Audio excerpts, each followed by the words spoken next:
אוקיי, נפתח את אפליקציית הדילר לווינפון 7. יש אופציה לפתוח דף הרשמה, אם אנחנו עדיין לא members.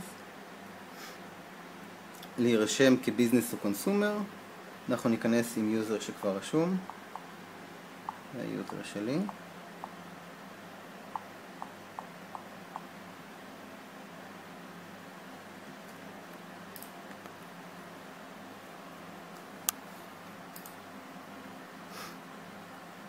אוקיי.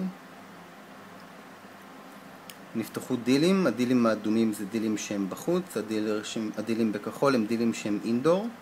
המשמעות היא רק מסך שונה, למשל כאן אנחנו ניכנס לדילר שהוא אינדור. וכאן, בגלל שאין קליטת GPS, אז בעצם אנחנו נשתמש ב-QR קוד בשביל למצוא את הדיל. ונוכל לראות את זה בתצוגה שונה קצת. זה המרחק מהיד. זה פרטי הדיל. עכשיו ניכנס לדיל שהוא Outdoor, והוא גם רחוק מאיתנו, אז התצוגה תהיה שונה. כמו שאתם רואים, יש כאן את הכוכבים לדירוג של הדיל עצמו. ניתן לו 5 כוכבים. הוא קיבל את כל 5 כי אני מדרג יחיד. אפשר להוסיף אותו לפייבוריטס.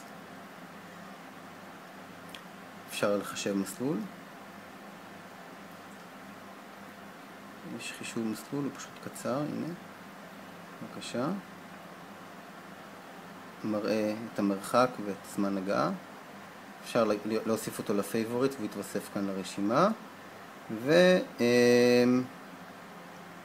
וכל שיתוף שלי